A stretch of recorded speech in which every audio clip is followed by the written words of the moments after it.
love in the scriptures. It's been a minute. It's been quite a minute. I haven't seen you guys. You haven't seen me. We haven't been on.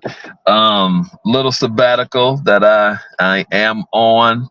Um, this new year has offering and is presenting different things. And of course, the other issue of sabbatical is, and I mentioned this last time to us, that next Tuesday will actually be the 1 year anniversary of my youngest sister's passing, and adjusting to life without her, and just that these were our first everything this year. My birthday, her birthday, uh, all the holidays and everything. And so it's an adjustment, and that's what has happened. That's what is happening. So pray for us, pray with us on that wise, and we're praying for you too. I left work a little bit ago. I had a meeting that was actually cut short. Thank the Lord, because to know me is to know that I detest, despise, loathe, can't stand, hate meetings, even good ones. I don't like good ones. So I just don't like meetings. In fact, I may have told this on here before, but last year, maybe two years ago, um, while I was in a meeting, my distaste for meetings led to creativity, and I wrote a poem about how much I hate meetings. um, but that's where I'm at on that. But we got out early on this one. But then I felt like I needed to come on and connect with us so that we don't get disconnected and be broken away. Um, and so I'm here tonight. It's Black History Month 2024. And we are glad that God has, in a measure, allowed the powers that be in this nation to be able to see some kinds of things that are actually needed. And I have to include God in that, because I can't give a whole lot of credit. They're texting me asking me, did I change the time? So I don't know. Oh, I'm not on Facebook Live. I don't know. I'm not monitoring stuff. And so, um, nope, I'm just saying nope. I'm responding to that text. I can't give a whole lot of credit to our nation. I can't give a lot of credit to the powers that be, because our nation is doubling down on its position. And I know this is so strong, me coming over here tonight. It ain't been around in a while. But what I've recognized is that um, our greatest weapon, this is Coretta Scott King quote, our greatest weapon in our fight for liberation is the truth. Brian Stevenson says it this way. He says that what is necessary in America is the resurrection of the truth. And so, as I'm talking about not giving a lot of credit to this country, not giving a lot of credit to the powers that be, with regard to the continuing struggle for with African Americans for liberation, um, telling the truth about it is where the power really is. It's embarrassing. It's shameful. It's a lot of things. But whatever things it is, the end goal is to actually achieve, get us closer to, and be moving us to achieving the liberation that is supposed to be ours.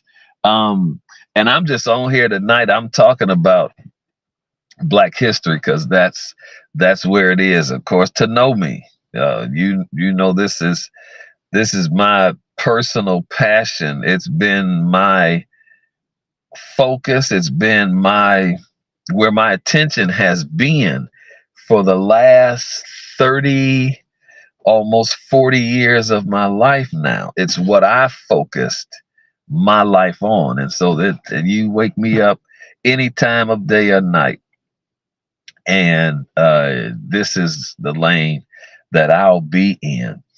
Um, Especially because um, with where we are in 2024, the fact that it is still a conversation, the fact that it is still a consideration, the fact that there is still a necessity, the fact that the struggle literally continues. I can't say how huge a blemish, how low a marking and rating that puts our country, that in this nation, that we are still struggling with freedom, the lack of that, the issue in our country, um, the most intractable issue, the most persistent issue in the United States of America is still the struggle for freedom, for liberation, for African American people. This country, literally, before United States was a nation, we celebrate 1776, July 4th, as the year of emancipation, or as July 4th, Independence Day. That technically doesn't happen until 1789, when the last states ratify um, the new Constitution, Declaration of Independence, what they ratified in 1789. But before the United States, before this is a country, and whether you count 1776 or 1789, whichever one you count, do you know this nation, that racism was a part of this place before that? And let me just throw you the date, 1619, August 20th, 1619, when it is credited as the first ship with 20 prisoners of war from the continent of Africa were brought to these shores and enslaved. And obviously, if you really understand history, that it starts at least 40 years prior to that. It's the 1580s where Africans are actually here, and are used in a way of enslavement. Don't have time for all of those details, but understand that if you count 1619, and for sure if you understand that it's in the 1580s, where first Africans come and are forced into enslavement, what does that say to us? If the country does not even become a nation until 1776, and 1619 is where we see an official oppression of the African in this country, that means that this country was racist and white supremacist before it was even a country. And you do the math. Just use those simple numbers, 1619 to 1776. You do the math.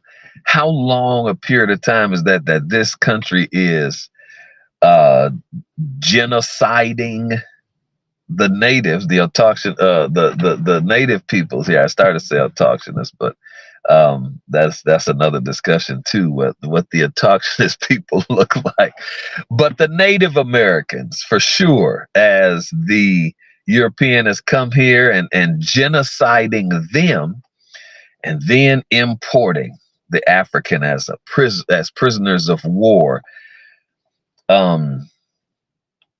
Some what 100, however many years that is, before it even becomes a nation. I'm a history teacher. I'm a social studies teacher. I'm not a math teacher, so don't y'all trip on me on this math. What is the point that I'm making? And I said this statement before, and it's a hard saying.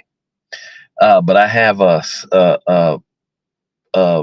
placard over my desk in my classroom that says, "I have the courage to teach hard history." Then I got a T-shirt that our school actually, I'm sorry, our district actually had made that says that I teach hard history. So again, in this issue of resurrecting the truth and using the truth as a weapon, there's a hard saying in that reality that the nation is white supremacist and racist before it is a nation, that America is racist and white supremacist before it is actually a formal nation. This is the statement that racism grew up in America. Racism grew up with America. Racism grew up as America. That's what that means, to understand that 1619 is the year that the trading of human beings and the forcing of them into enslavement before 1776, when the country says it is a nation, an independent nation. One of the ways that we are so confused is because we don't understand little simple truths like that. What's happened here in Oklahoma, I think it was a kind of a national issue, because I understand that Senator Matt Gaetz um, also made a statement. But the governor of the state of Oklahoma, at the beginning of the Super Bowl, when the Black national anthem was sang, both of them had loaded racist posts that they made, decrying their misunderstanding or not understanding why the Black national anthem was sung at the Super Bowl. And what I'm talking about is the lack of knowledge and misunderstanding that people who say they love America, the ones who are claiming a going back to great and glory days of the country, those people who are rejecting the teaching of African American history because they, in whatever way, see it not being a part of the real narrative of this country, when there is nothing more real in the narrative of the country than the experience of the African in America. But the governor, Kevin Stitt of Oklahoma, and Matt Gaetz, Senator, I want to say Florida is where he represents, where Gates lives. Not sure of that, but they go on this tirade, this evil racist tirade about the Black national anthem. Lift every voice and sing. Let me give a name to it for those of you who are confused and don't know. Here's the issue. Two things at heart in the confusion of everything else.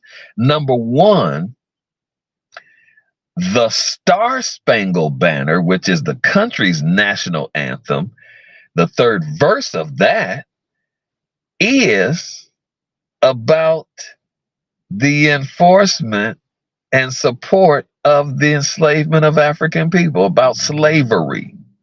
The national anthem itself, the third verse, is in support of the enslavement of Black people continuing in the country. All right, that's the first thing. It's around the 1930s, I believe it is, when the Star Spangled Banner becomes the national anthem of the country. But oh my darlings, oh my darlings, oh my darlings, guess what? The Black national anthem, Lift Every Voice and Sing, was adopted in 1910 written by James Weldon Johnson, but adopted in 1910 by the NAACP, National Association for the Advancement of Colored People, as the anthem for the technical terminology at that time, the Negro National Anthem. It was made the song for Negroes or Black people in 1910. And the Star Spangled Banner becomes the country's anthem 36 some 36 odd years later. And my point is, with these supposed to be patriotic, freedom loving, America loving people in this country, the missing element in their love and patriotism is knowledge of the truth. They don't even know what the real truth of the nation is. And so what we are sadly coming to the realization of, that the Americanism that has been taught to us is a romanticized view of the country. It's a romantic story. It's a romantic narrative of what America is. It was conflated and constructed to present a particular idea of the privilege of whiteness. That's what the way history has been taught in America. That's the reason, that's the intention, that's the purpose of how it has been developed and taught and implemented the way it has, to present a supremacist and privileged view of the dominant culture that invaded, genocided, stole this country.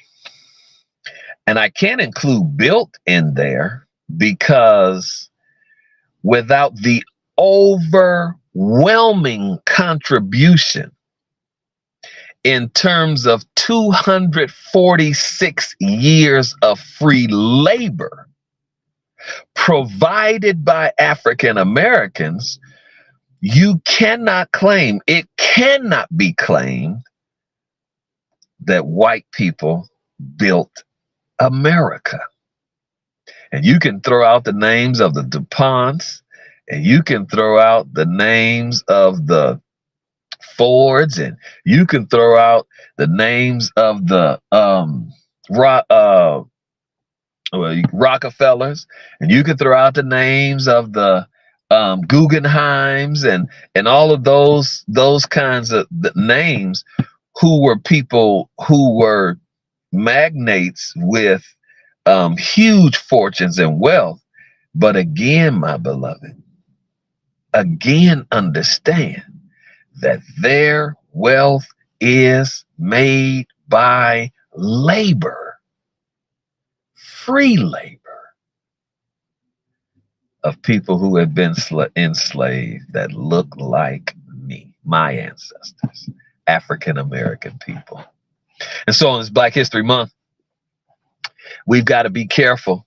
And somebody will say, well, this is love in the scriptures. Where is any of that? I'm so glad you asked, because you need to understand that the New Testament espouses the idea of loving the truth. In fact, Thessalonians, I think Second Thessalonians, Paul will talk about one of the issues that God is going to have. One of the ways that people are going to fall out of favor with God, Paul's language, is because they did not love the truth. That's love in the scriptures tonight. And when it comes to the history of this country, when it comes to the future, the present, and the future of this country, truth is the only thing that's going to save us. The truth will be the only thing that saves us. A couple of quotes I want to lift up in front of us as we're signing off tonight. It's the Honorable Marcus Mosiah Garvey. Garvey's encouragement to those who have been darkened by nature's sun, the melanated people of the world, and where he says, the black skin is not a mark of shame. It is rather a symbol of the greatness of a nation. He goes on to say that intelligence rules the world. That has to do with knowledge, that has to do with learning, that has to do with knowing everything I've just been talking about for the past few minutes. Intelligence rules the world, but ignorance carries the burden. It's hard not knowing, sisters and brothers. So intelligence, think of that. And then the last thing that Garvey said, or at least the last quote, I just posted all of these on my Facebook page a little while ago. Garvey says, "Up, you mighty race. You can accomplish whatever you will." That encouragement from Marcus Garvey comes in the fashion of a knowledge of self. That encouragement comes in the sense that when you know yourself, there are no limits that can be placed on you by others.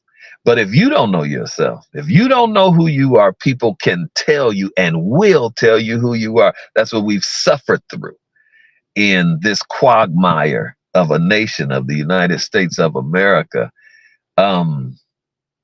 But when we do learn ourselves, Dr. Ivan Van Sertima said it this way, that we are a fractured and a shattered people because of what we've been through.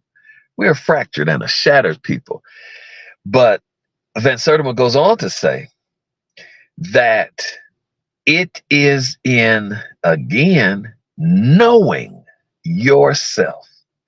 He says, when we know who we are, who we have been, who we have yet to become, he says, then we can become whole again. We can be unified. We can be whole again. Blessings on you, sisters and brothers. God love you.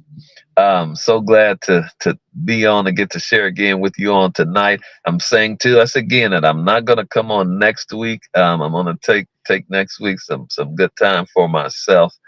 And so we will be back on with you real soon. Thank you for joining us, and we will see you next time. God